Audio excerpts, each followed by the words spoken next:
మాట్లాడతారు. మరి ఇప్పుడే వచ్చారు వేదిక మీదకి. ఇప్పుడు రంగన్న గారిని మాట్లాడాల్సిందిగా కోరుతున్నాను.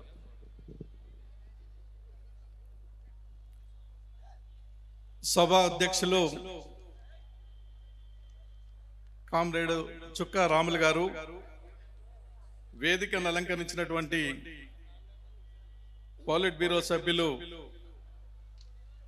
కామ్రేడ్ బివి రాఘవులు గారు, సిపిఎం పార్టీ రాష్ట్ర కార్యదర్శి తమ్మినేని గారు, వేదిక పైన ఉన్నటువంటి కేంద్ర కమిటీ సభ్యులు కామ్రేడ్స్ వెంకట్ గారు, అరుణ్ గారు, సీతారాములు గారు, నాగయ్య గారు, కేంద్ర నాయకులు సాయిబాబా గారు, పార్టీ రాష్ట్ర కార్యదర్శి వర్గ సభ్యులు, ఈ సభకు హాజరైనటువంటి పెద్దలారా, సోదరి సోదరులారా, కామ్రేడ్స్ అందరికీ నమస్కారాలు. ఇంతకుముందే మన నాయకులు చాలా విషయాలు చెప్పడం అనేది జరిగింది. మేము హైదరాబాద్ నుంచి కారులో వస్తున్నప్పుడు మేము ఒక హోటల్ దగ్గర ఆగి, రాఘవులు గారు మేము అక్కడ ఆగి టీ తాగుతుంటే అక్కడ ఒక 4-5 మహిళలు ఉన్నారు, వేరే కార్మికులు ఉన్నారు.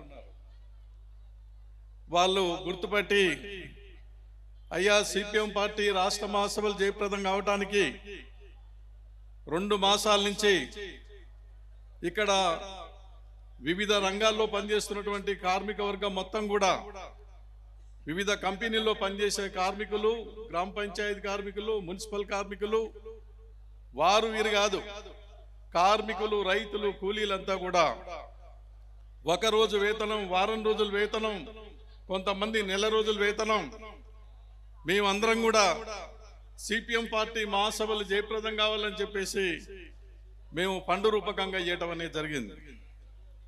ఎందుకు ఇచ్చామంటే, ఈ రాష్ట్రంలో కార్మికులు, రైతులు ఎదుర్కొంటున్నటువంటి సమస్యల పైన సిపిఎం పార్టీ, ఎర్రజెండా, సిఐటి, ఈ ఎర్రజెండా సంఘాలు సిపిఎం పార్టీ ప్రధానంగా గొంతెత్తి మాట్లాడుతుంది, పోట్లాడుతుంది.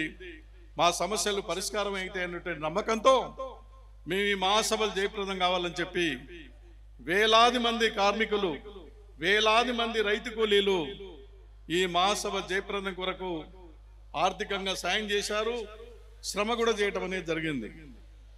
ఆ రకంగా అందించినటువంటి మీ అందరికీ కూడా పేరు పేరున సిపిఎం పార్టీ రాష్ట్ర పార్టీ నుంచి ప్రత్యేకమైన అభినందనలు, జైజైలు పలుకుతా ఉన్నాం.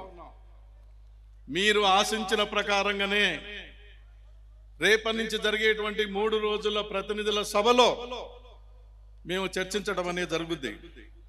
అనేక పార్టీలు కూడా మహాసభలు జరుపుకుంటుంటారు, కమిటీలు వేసుకొని చప్పట్లు కొట్టుకొని వెళ్ళిపోతారు. కానీ సిపిఎం పార్టీ అది కాదు.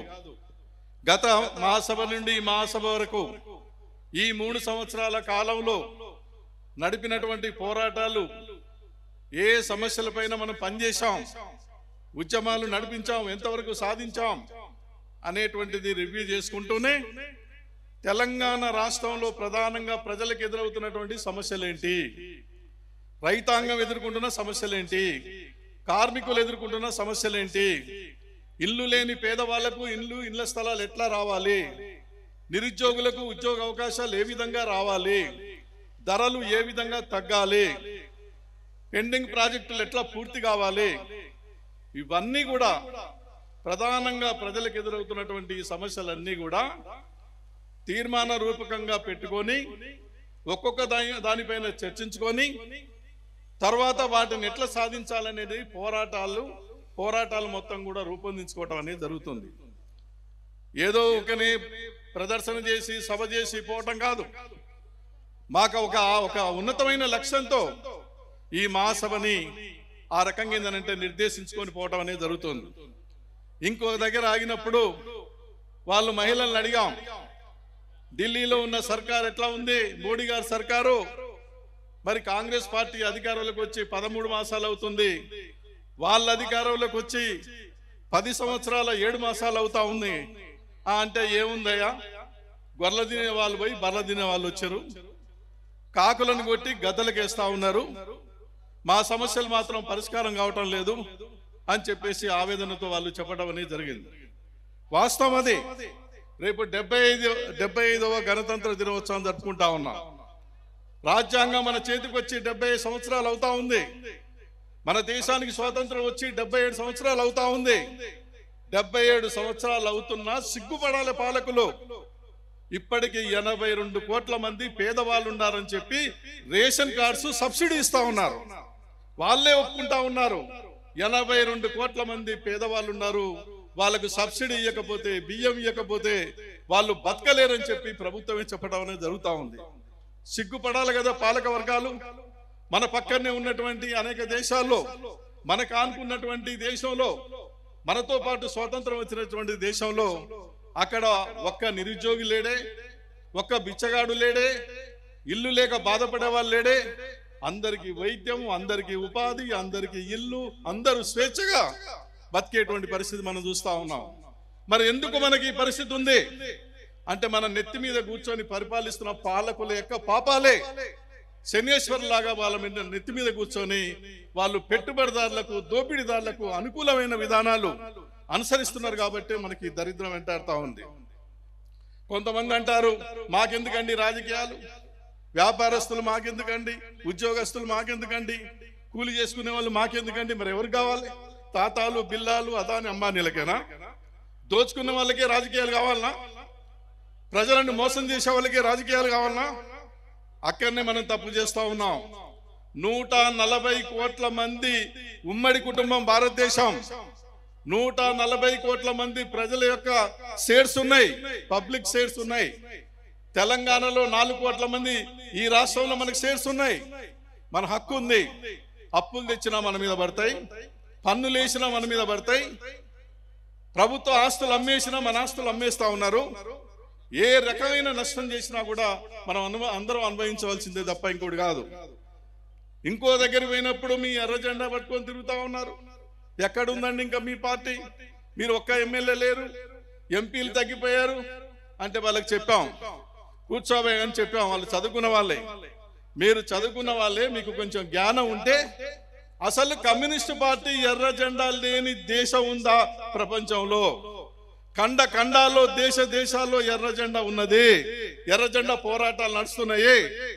ఎర్ర జెండా పోరాటాలున్న దగ్గరనే రైతు కూలీలకు న్యాయం జరుగుతుంది.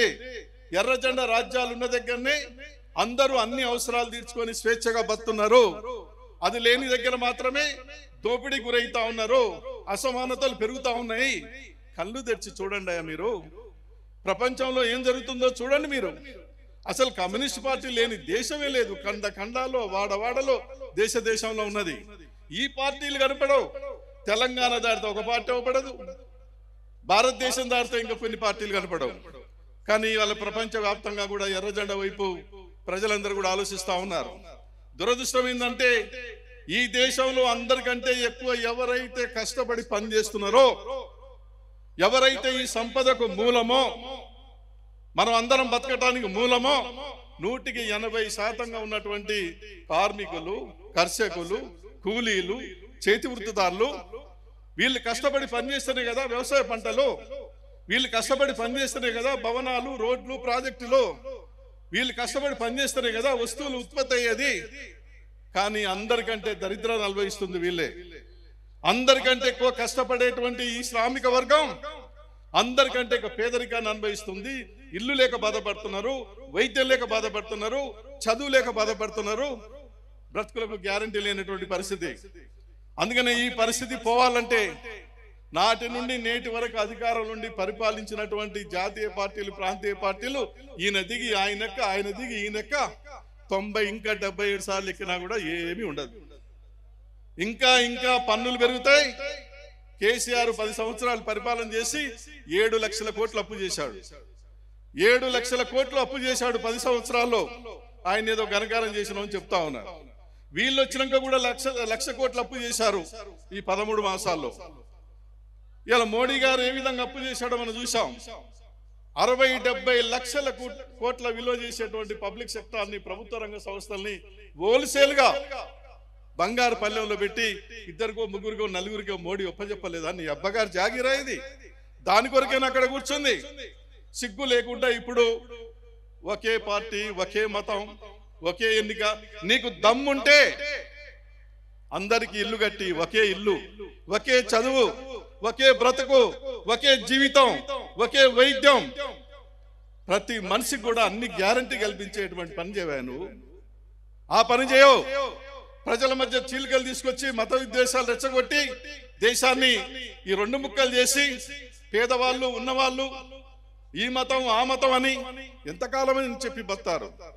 కాబట్టి దీనికి పరిష్కారం ఇవాళ మేము సిపిఎం పార్టీ ఈ 4వ మహాసభలో, తెలంగాణ రాష్ట్రంలో జరిగే ఈ మహాసభలో మేము ఈ రేపటి నుంచి జరిగే 3 రోజుల్లో మోడీ సంగతి ఏంది, ఇక్కడ ముఖ్యమంత్రి కాంగ్రెస్ పార్టీ ప్రభుత్వం సంగతి ఏంది, వీళ్ళు వచ్చి 13 మాసాలు అయింది, ఏం చేశారు మీరు అని ఏంటంటే ఢిల్లీకి వారానికి ఒకసారి ఢిల్లీకి చక్కర్లు కొడతా ఉన్నారు.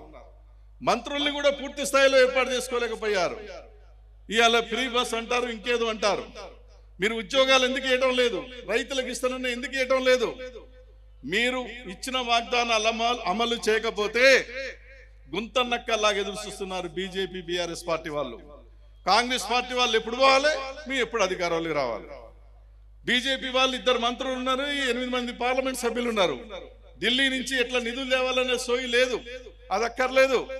రోడ్ల మీద కూర్చొని కాంగ్రెస్ వాళ్ళు ఎప్పుడు దిగిపోవాలి, మీ ఎప్పుడు ఎక్కాలి, ఈ పని తప్ప ఇంకోటి కాదు. బీఆర్ఎస్ పార్టీ వాళ్ళు అదే. కేసీఆర్ అడ్రస్ లేడు, ఫామ్ హౌస్ నుంచి వెళ్ళటం లేదు.